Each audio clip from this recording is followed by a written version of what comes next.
오늘 이 말씀은 이스라엘이 애굽에서 나온 지 둘째 달 15일, 그러니까 한 달 하고도 15일이 지난 한 달 반이 되었을 때 있었던 일입니다. 그때에 이스라엘 온 회중이 애굽을 그리워하는 것입니다. 아마도 나올 때에 그래도 비상식량 이런 것들을 챙겨왔을 것입니다. 이제 한 달 반이 되니까 그동안에 아끼고 아꼈던 양식이 완전히 다 고갈이 되었던 것 같습니다. 그러니까 몇 날 며칠 못 먹고 굶주리고 하니까 사람이 여기에서 온갖 불평과 원망이 나오는 것이죠. 그래서 애굽을 돌아볼 때에 애굽에서는 고기도 먹고 떡도 배부르게 먹었는데 왜 우리가 지금 여기서 이렇게 먹을 것도 마실 것도 집도 없는 이 광야에서 이렇게 고생을 하고 있을까? 우리를 인도한 모세와 아론을 원망하는 것입니다. 알고 보면 하나님을 원망하는 것이죠. 애굽은 참으로 먹고 사는 데에는 문제가 없었던 곳입니다. 그러나 애굽은 영적으로 보면 구원이 없는 곳입니다. 불신의 상태가 바로 애굽입니다. 세상입니다. 광야는 먹을 것이 없죠. 마실 것도 없습니다. 집도 없습니다. 위험한 곳입니다. 그러나 영적으로 볼 때에는 축복의 땅 가나안으로 들어가려면 반드시 애굽을 나와서 지나가고 통과해야 되는 땅인 것입니다. 이 가나안은 궁극적으로 여러분 아시는 바와 같이 천국을 의미합니다. 우리는 세상에 그대로 머물고 있으면 불신의 상태에 있으면 구원이 없습니다. 그러나 예수님을 믿고 구주로 영접하고 세상에서 어두움에서 빛을 알고 소금을 알고 하나님의 말씀을 알고 구주를 영접한 상태, 그때부터가 이제 광야가 시작되는 거예요. 그리고 이 광야는 어떤 곳입니까? 하나님께서 믿음을 훈련시키는 곳입니다. 광야는 순종을 배우는 곳이에요. 이스라엘 백성들이 가나안 땅에 왜 못 들어갑니까? 순종을 몰랐기 때문에. 가데스 바네아에서 정탐꾼들의 말을 듣고 하나님은 주신다는데 믿으라고 하는데 그 믿음에 순종을 하지 못하니까 불평하고 원망하니까 하나님께서 아직은 안 된다 하고 이스라엘 백성들을 광야에서 40년 동안 살게 하신 거예요. 40년 동안 순종을 가르치고 훈련을 받게 하신 것입니다. 이스라엘은 지금 광야에는 먹을 것이 없기 때문에 애굽으로 다시 돌아가고 싶다고, 애굽이 좋았다 그러면서 하나님을 원망하고 있습니다.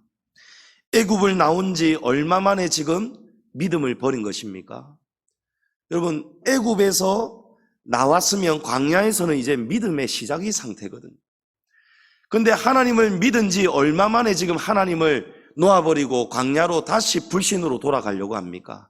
한 달 반 만에. 제가 본래는 오늘 말씀 제목을 한 달 반짜리 믿음 이렇게 하였거든요. 여러분, 이 믿음이 얼마를 가더라고요? 한 달 반밖에 못 가더라는 것입니다.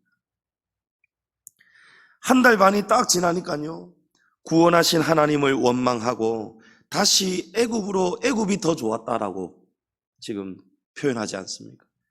하나님 손잡고 나왔다가 힘드니까 먹을 것이 없으니까 하나님 손 놓아버리겠다는 것이죠. 여러분, 왜 그럴까요? 왜 믿음을 저버릴까요? 왜 한 달 반 만에 하나님을 놓아버리고 애굽으로 가고 싶다라고 이렇게 말할까요? 내가 바라는 대로 삶이 되지 않기 때문입니다. 의식주의 기본적인 욕구, 내가 원하는 만큼의 욕구가 채워지지 않기 때문이에요. 여러분, 이런 믿음이 다 한 달 반짜리 믿음입니다. 예수님께서 예루살렘 성에 입성하실 때에 모든 백성들이 거리로 나와서 겉옷을 깔고 종려나무 가지를 꺾어 들고 흔들면서 왕이 오셨다, 호산나 호산나 우리를 구원하소서라고 했습니다. 지금 우리를 구원해 주세요. 호산나 호산나 외쳤습니다. 근데 이스라엘 백성들이 바라는 욕구, 바라는 구원은 무엇이었습니까? 로마로부터 강력한 예수님 왕이 나타나서 예수님의 능력으로, 죽은 자도 살리시는 강력한 능력으로 로마를 무력으로 확 쓸어버리고 새로운 왕국을 건설할 것을 백성들은 바라고 호산나 호산나 했던 것입니다. 근데 백성들이 바라는 욕구하고 전혀 다른 현실이 펼쳐졌어요.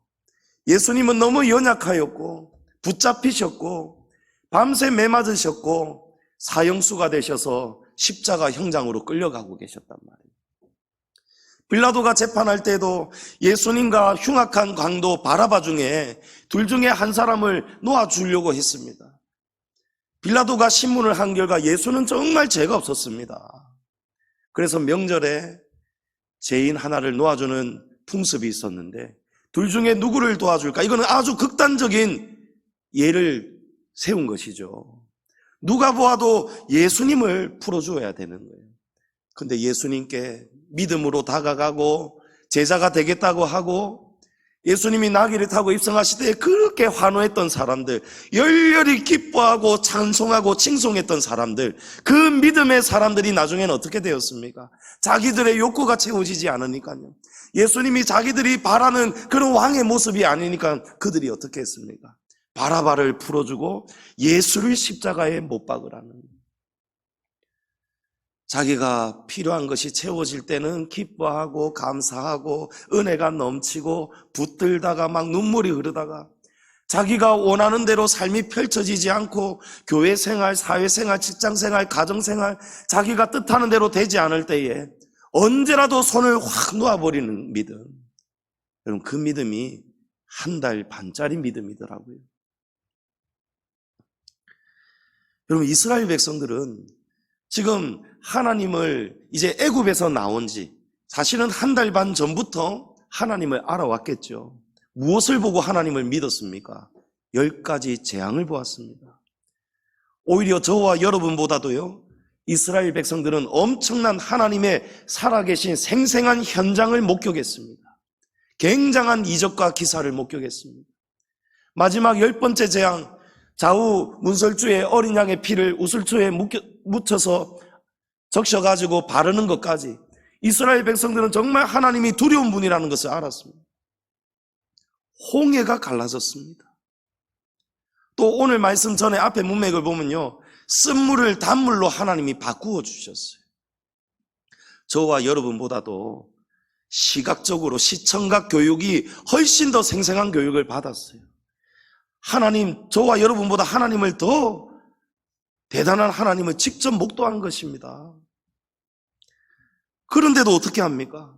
그들이 홍해를 건너왔을 때, 건너기 전에는 물론 원망하였지만 홍해가 갈라졌을 때 굉장했지 않겠습니까? 마음이 막 얼마나 흥분의 도가니였겠습니까?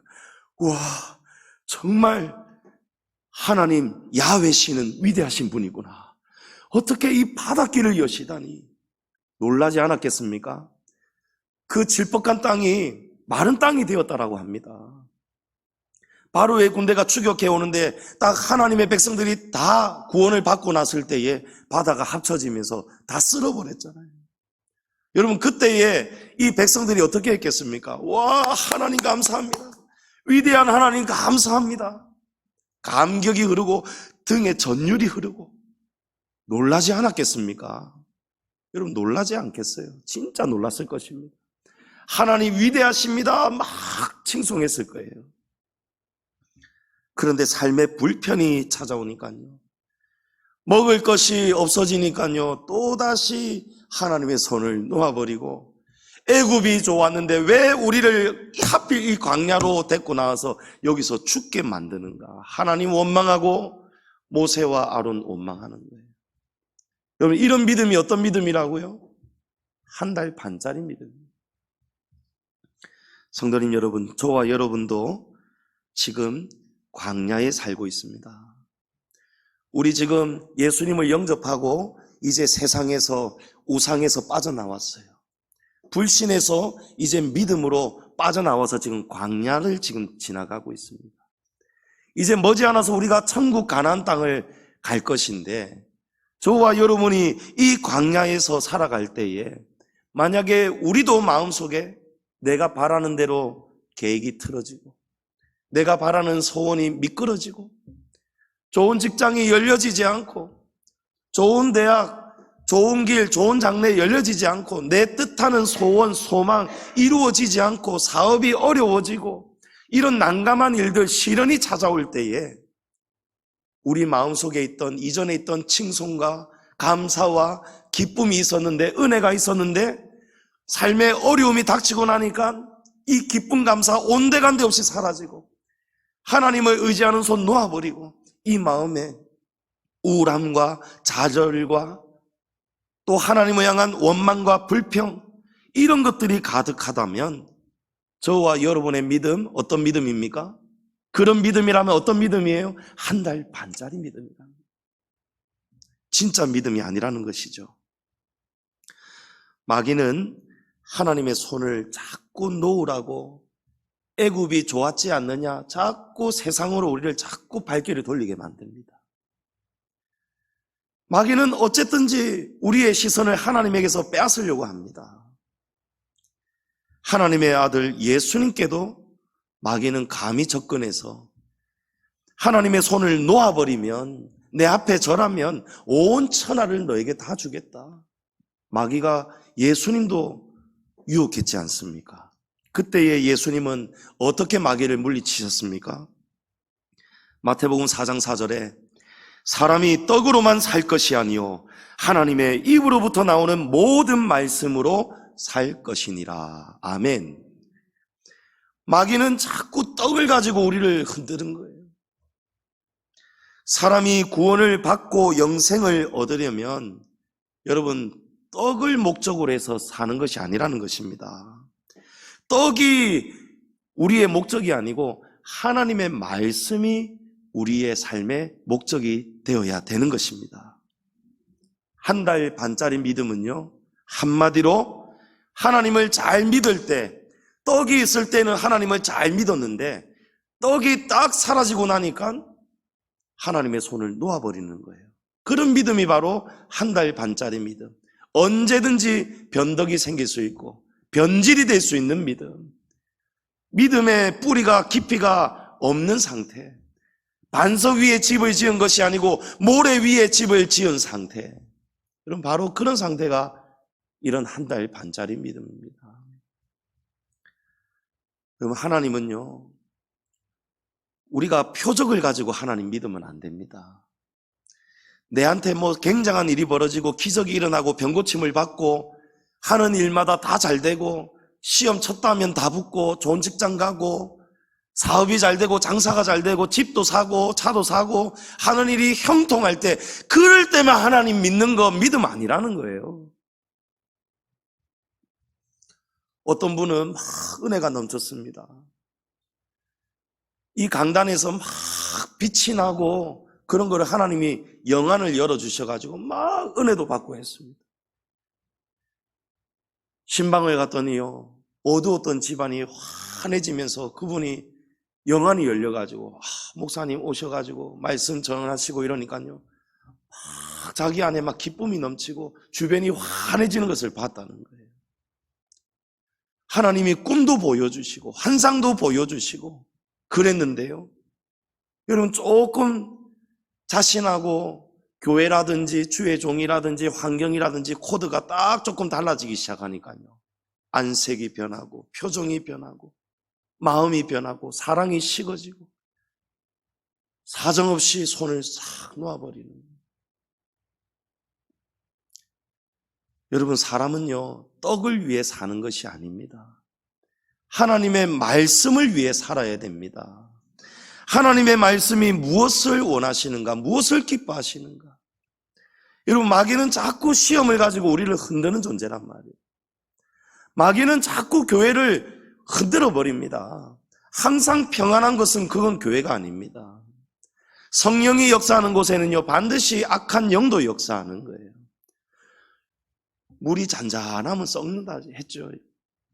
여러분, 하나님은 범사에 우리의 믿음이 예수 그리스도에게까지 자라가기를 원하시는 거예요. 여러분, 믿음은 무엇을 통해서 자랍니까? 연단을 통해서 자랍니다. 시험을 통해서 자라는 거예요.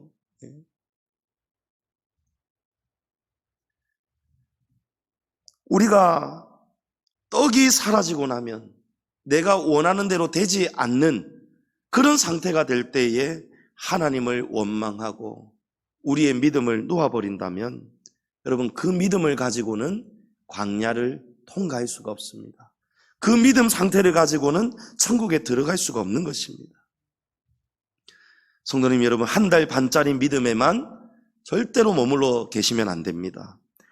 어떤 시련이 와도 어떤 시험이 와도 하나님 말씀 붙들고 하나님을, 능력의 하나님을 꽉 믿고 확신하는 그걸 붙들고 여러분 버티시고 이겨내시기를 축복합니다. 한 달 반짜리 믿음에서 벗어나기 위해서는요, 여러분 믿음의 법칙을 알고 믿으셔야 됩니다. 믿음의 법칙이 있습니다. 수학에도 공식이 있죠. 우리가 믿을 때에 이것만은 꼭 알아야 돼요. 수학은 암기 과목이 아니지만 수학을 풀기 위해서는요, 수학의 절대적인 공식은 반드시 외워야 되는 부분들이 있잖아요. 믿음 생활에도 마찬가지. 믿음 생활에도 그냥 물 따라 강 따라 그냥 내 마음 가는 대로 내 감정대로 믿으면 안 되는 거예요. 알고 믿으셔야 되는 거예요. 아, 믿을 때에 절대적인 법칙이 있구나. 여러분, 하나님을 제대로 믿으려면요, 한 달 반짜리 믿음에서 벗어나려면요, 반드시 첫 번째로 기억의 법칙을 아셔야 돼요. 기억해야 됩니다. 절대로 잊지 말아야 되는 기억을 붙드셔야 됩니다. 지금 이스라엘이 하나님을 원망하고 불평하고 애굽으로 다시 하나님 손 놓아버리고 애굽으로 가려는 이유가 무엇입니까? 지금 가장 중요한 것을 지금 잊어버린 거예요. 하나님이 보여주셨던 그런 큰 구원의 역사, 10가지 재앙을 일으키시고 홍해를 가르시고 대단한 역사를 일으키셔서 그 바로를 짓누르시고 바로의 군대를 짓누르시고 이스라엘을 그 430년 동안 빠져나오고 싶어도 빠져나올 수가 없었던 애굽에서 구원하신 능력의 하나님, 그 하나님을 너무 쉽게 빨리 잊어버린 것입니다. 하나님의 존재를 지금 잊어버린 거예요. 지금 이스라엘이 어떻게 해서 애굽에서 빠져나올 수 있었습니까? 애굽에서 나오기 위해서 이스라엘 백성들은 어떠한 노력을 했습니까? 어떤 대단한 일을 했습니까? 여러분, 이스라엘 백성들은요, 아무것도 한 일이 없습니다. 굳이 이스라엘 백성들이 한 일이 있다면 마지막 10번째 재앙 때에 죽음을 피하려고 문설주에 피 바른 거, 요거 하나 했다면 했을까요? 나머지는 다 누가 하셨습니까? 하나님이 다 하신 거예요. 하나님의 능력과 기사가로 이스라엘 백성들을 그냥 하나님이 건져내 주셨다는 거예요. 하나님 말씀대로만 따라왔지 않습니까? 모든 일을 하나님이 하셨습니다. 10가지 재앙도 홍해도 쓴물을 단물로 바꾸어 주신 것도 모든 것이 하나님의 은혜였습니다. 이스라엘 백성들이 한 것이 아무것도 없었습니다. 그런데 이런 예사롭지 않은 큰 기적을 눈으로 보았는데도 그 놀라운 큰 일들도 여러분 현실이 힘들어지니까 능력의 하나님은 온데간데 없이 사라지더라는 거예요. 믿음이 맥없이 무너지더라는 거예요. 여러분, 환경에 좌우되는 믿음이죠. 환경이 흔들어 버리니까 하나님을 잊어버리는 거예요. 환경이 어려워지니까 배가 고프고 자신이 바라는 떡이 생기지가 않으니까 지금 하나님은 온데간데 없이 사라지는 거예요. 잊어버리는 거예요. 기억 상실이 되는 거예요. 여러분, 환경을 보지 마시고요, 그 환경을 조성하시고 그 환경을 바꾸실 수 있는 하나님을 잊지 마시기 바랍니다. 여러분, 날이 어제도 비가 왔고 요 며칠 흐렸습니다. 그런데 우리가 과학적으로 우주와 지구의 이 지구과학을 안다면 아무리 먹구름이 몰아치고 밤이 되어도 지구의 반대편에는 태양은 여전히 그대로 있고, 먹구름이 지금 하늘을 가려도 저 먹구름이 조금 있다가 바람에 의해서 싹 사라지고 나면은 여러분 태양은 있습니까 없습니까? 태양은 사라집니까 안 사라집니까? 사라지지 않습니다. 환경이 먹구름이 잠시 일시적으로 가릴 수는 있어도 태양은 항상 그 자리에 머물러 있습니다. 여러분, 하나님은 누구십니까? 의의 태양이시라고 했습니다. 하나님은 절대 우리를 놓으신 적이 없습니다. 하나님은 우리를 버리신 적이 없습니다. 우리가 이 먹구름에 가려져서 하나님을 잊어버리는 거예요. 하나님을 기억하지 못하는 것입니다. 시편 121편에 이스라엘을 지키시는 이는 졸지도 아니하시고 주무시지도 아니하신다라고 말씀합니다. 하나님이 우리 오른쪽에서 그늘이 되어주시고 낮에 해가 너를 상하지 못하도록 밤의 달도 너를 해치지 못하도록 지켜주신다고 말씀합니다. 여러분, 광야는 낮에는 너무너무 뜨겁죠. 밤에는 영하로 내려갑니다. 하나님이 이 말씀 그대로 낮에도 구름 기둥으로 이스라엘을 지키시고 밤에는 불 기둥으로 이스라엘을 지켜주셨어요.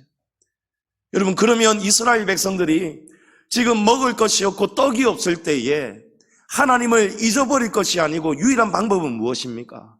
능력의 하나님을 찾아야 되지 않겠습니까? 나를 애굽에서 그런 수많은 이적과 기사로 나를 구원하신 분이 나를 여기서 죽게 만드실까? 그럴 리가 없으시다. 능력의 하나님 부르짖어야 되지 않겠습니까? 기도하지 않은 거예요. 여러분, 믿음의 법칙은요, 발등에 불이 떨어질 때, 배고플 때에 여러분 하나님을 기억하는 거예요. 조지 뮬러 목사님이, 어느 기자가 목사님 어떻게 이렇게 수백 명의 고아들을 건사하십니까? 돈이 많이 들 텐데 돈이 어디에서 이렇게 나온단 말입니까? 내가 돈 나오는 장소를 알려줄까요? 하고 데려갔는데 여러분 어디였죠? 기도하는 골방이었습니다. 방문을 열었더니 그 조그만한 기도방 속에 방석 하나가 놓여 있는데 이 방석이 무릎이 베인 자리가 다 해져가지고 패여 있더라는 거예요. 여러분, 떡이 없을 때, 먹을 빵과 마실 우유가 없을 때 조지 뮬러 목사님이 어느 날 새벽 아침에 울면서 기도했다는 거예요. 하나님, 이제 정말 다 떨어졌습니다. 하나님, 이제 이 아침 당장 굶어야 되는데 어떻게 하면 좋습니까? 또 무릎 꿇고 기도하는 거예요. 여러분, 어려운 일이 있을 때마다 하나님을 먼저 기억하시기 바랍니다. 그렇게 기도하였더니 주변에 야유회 가려고 했던 공장 직원들 우유하고 빵하고 잔뜩 주문했는데 비가 오는 바람에 취소가 돼가지고, 그래가지고 이 빵과 우유를 어떻게 할까 하다가 우리 공장 옆에 있는 저 고아원에 갖다 줘야겠다. 여러분, 비를 누가 내리셨을까요? 하나님이 내리셨습니다. 그 공장 직원들의 마음, 저 고아원에 갖다 줘야 되겠다, 그 마음을 누가 움직이셨을까요? 하나님이 하셨습니다. 여러분, 모든 것은 하나님이 다 하시는 거예요. 우리는 기억만 하면 되는 것입니다.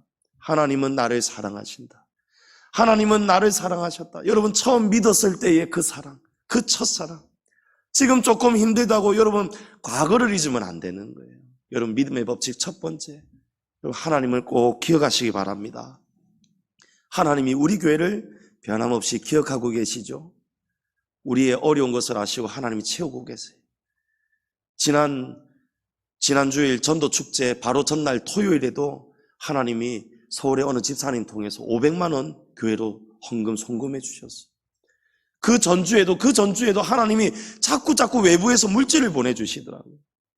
여러분, 우리가 하나님의 말씀을 기억하고, 하나님은 전도를 기뻐하신다, 하나님은 선교를 기뻐하신다, 하나님은 구제를 기뻐하신다. 우리가 하나님을 기억만 하고 살아간다면 하나님은 절대 우리를 잊지 않으시고 때를 따라 도와주시고 역사하심을 믿으시기 바랍니다. 두 번째로 믿음의 법칙은요, 계산을 정확하게 하셔야 됩니다. 여러분, 계산 똑바로 정직하게 하셔야 됩니다. 배고프다고 지금 백성들이 원망을 하니까요, 하나님께서 메추라기와 만나를 주신다는 말씀을 하시는데 이 주시는 방법이 너무 독특합니다. 좀 이상합니다. 4절 말씀에 내가 너희를 위하여 하늘에서 양식을 비같이 내리리니, 백성이 나가서 어떻게 거두어야 됩니까? 일용할 양식을 날마다 매일매일 거두어라 라고 합니다. 여러분, 하나님이 양식을 하늘에서 비같이 내리신다는 거예요. 비같이 내리신다는 것은요, 억수로 많이 내리신다는 것이죠. 모자람이 없도록 풍족하게 내려주신다는 것이죠. 자, 그러면 이왕에 풍족하게 주셨으면 풍족하게 많이 거두도록 허락하시면 안 됩니까? 그래서 먹고 남을 만큼, 남은 것을 저장하고 내일 먹고 일주일 뒤에도 먹을 만큼 그렇게 계속해서 먹고 누릴 수 있도록 한 번에 좀 많이 가질 수 있으면 안 될까요? 근데 하나님은요, 이 거둔 것이 다음 날까지 있으면 아침에 어떻게 됩니까? 만나가? 여러분, 썩게 되죠. 썩고 냄새가 진동을 하는 거예요. 온 집안의 냄새가 진동을 하는 거예요. 하나님이 이것을 허락하지 않으시는 거예요. 저장하는 것을 허락하지 않으시고 일용할 만큼, 일용이 뭡니까? 하루에 필요한 만큼, 하루에 충분히 먹을 수 있는 만큼, 한 사람당 한 오멜씩, 그만큼만 날마다 나가서 거두라는 거예요. 여러분, 왜 그러실까요, 하나님? 아이고, 하나님, 좀 이틀치 거두고 3일치 거두고 좀 쉬고 내가 노력한 만큼, 내가 수고한 만큼 내가 좀 저장도 하고 불리고 이렇게 살 수는 없습니까? 하나님, 안 된다는 거예요. 여러분, 여기에는 아주 중요한 하나님의 계산법이 담겨 있습니다. 착각하지 말라는 거예요. 일반적으로 세상의 경제 법칙을 보면 노동을 많이 한 사람은 많이 거두게 됩니다. 적게 일한 사람은 적게 거두는 것이 일반적인 계산 원리입니다. 많고 적음은 어디에 달려 있습니까? 개인의 능력에 달려 있는 거예요. 노력에 달려 있습니다. 그런데 하나님은요, 이러한 계산을, 경제 원칙을 완전히 무너뜨리는 거예요. 하나님은 세상의 계산법 완전히 지금 뭉개버리시는 거예요. 왜 그러실까요? 이스라엘 백성들이 광야에서 먹고 마시며 삶을 영위하며 살아가는 것은요, 각 사람의 노력이나 공로가 조금도 없다는 것을 하나님이 알게 하시는 거예요. 이 양식이 어디에서 옵니까? 하늘에서 오지 않습니까? 오직 먹을 것, 마실 것을 공급하시는 분은 오직 하나님이시라는 것을 이스라엘이 잊지 말라는 거예요. 계산 똑바로 하라는 거예요. 너희가 노력해서 거둔 거 아니라는 거예요. 여러분, 자기가 많이 거두고 자기가 깔고 누리고 살면요, 내 것인 줄 압니다. 근데 하나님은 그렇게 살지 않도록 훈련하시는 거예요. 너희의 것은 아무것도 없다. 광야는 그런 곳이라는 것을 가르쳐 주시는 거예요. 오늘 저와 여러분도 동일한 지금 광야에 살고 있음을 믿으십니까? 그렇다면 저와 여러분이 어떤 계산 원칙을 가지고 살아야 됩니까? 세상의 경제관념을 여러분 버리셔야 돼요. 한 달 반짜리 믿음밖에 되지 않습니다. 그런 믿음은요, 내가 노력해서 새벽부터 늦게까지 수고해서 내가 거두는 것이다. 내가 잘해서 월급 받는 것이다. 내가 일찍 수고해서 팔아가지고 내가 수입을 얻는 것이다. 여러분, 그렇게 생각하면 안 된다는 거예요. 여러분, 욥은 모든 재산 다 잃었죠. 10자식 생명도 다 잃었죠. 자기 건강도 다 잃었죠. 그런데도 욥의 믿음은 한 달 반짜리 믿음이었습니까? 아니면은 정금 같은 믿음으로 나중에는 결국은 되고 말았습니까?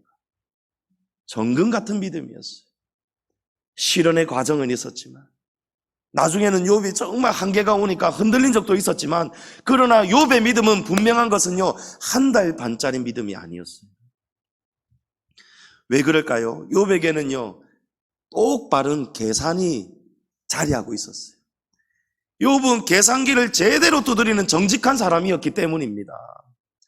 욥이 보니까요, 1장 21절에 보면 욥기에 내가 모태에서 알몸으로 나왔은즉 또한 알몸이 그리로 돌아가올지라 주신이도 여호와시요 거두신이도 여호와시오니 여호와의 이름이 찬송을 받으실지니이다. 아멘.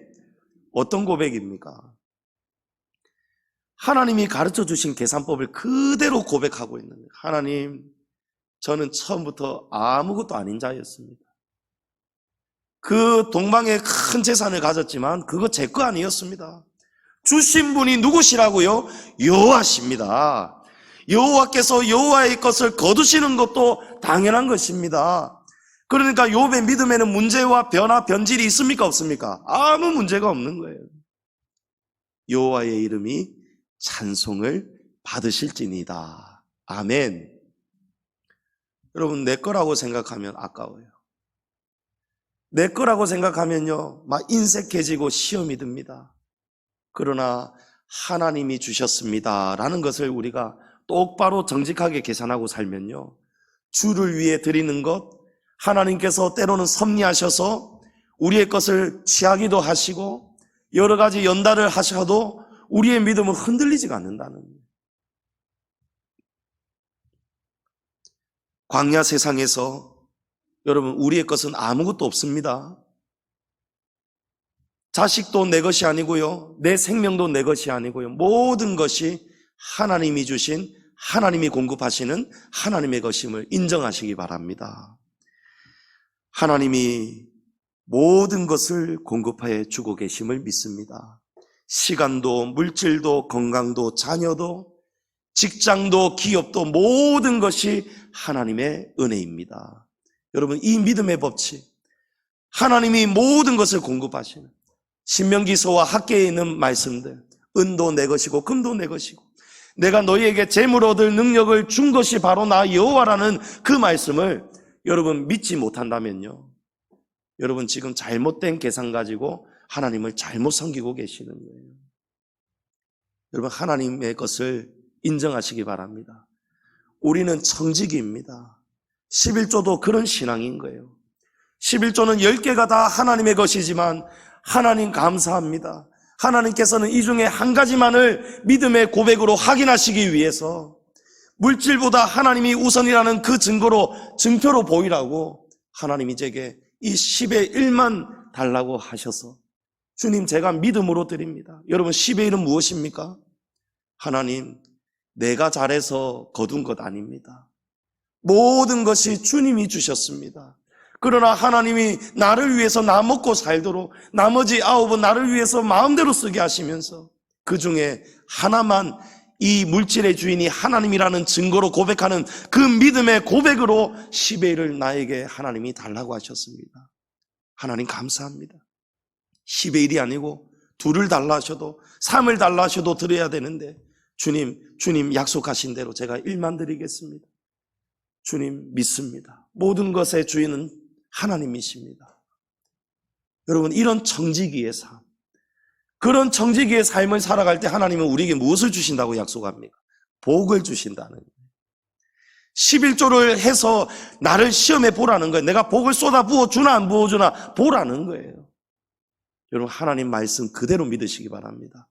하나님의 말씀을 기억하시고요, 두 번째는 하나님 앞에서 우리 정직하게 우리의 삶을 계산하고 살아가시기를 바랍니다. 마지막으로 믿음의 법칙, 여러분 뭐니 해도 가장 중요한 것이죠. 오직 순종이 법칙입니다. 오직 순종입니다. 4절 하반절에 보면요, 이같이 하여 그들이 내 율법을 준행하나 아니하나 내가 시험하리라. 여러분, 광야는 시험을 받는 곳입니다. 광야는 훈련소예요. 지금 본향에 들어갈 자격이 있는지 없는지를 훈련받고 시험을 치르고 확인받는 것이 광야입니다. 하나님이 무엇을 시험합니까? 5절에 하나님은 6째 날에는 유일하게 만나를 평소보다 2배로 거두라고 명령합니다. 하나님이 이같이 명령하신 것은요, 그 다음 이어지는 23절에 보면 내일은 휴일이니 여호와께 거룩한 안식일이기 때문이다 라고 합니다. 여러분 이 내용 아시죠? 하나님이 왜 6일째 되는 날에는 평소보다 2배를 거두도록 허락하셨는가? 출애굽기 16장 29절에 보면 볼지어다 여호와가 너희에게 안식일을 주므로 6째 날에는 이틀 양식을 너희에게 주는 것이니 너희는 각기 처소에 있고 7째 날에는 아무도 그의 처소에서 나오지 말지니라. 평소에는 일용할 양식보다 더 많이 거두면 그 다음날 어떻게 되었습니까? 썩었습니다. 냄새가 났습니다. 그런데 6째 날에는요 2배를 거두어도 주일 안식일 아침이 되니까요 이 양식이 만나가 썩지도 않았고 벌레도 생기지 않았더라는 거예요. 또 어떤 사람은요 주일 아침에도 하나님의 말씀을 불순종하고 또 들에 나가서 양식을 거두려고 나갔는데 결국은 어떻게 되었습니까? 빈손으로 들어왔다는 거예요. 여러분 이것이 믿음의 법칙입니다.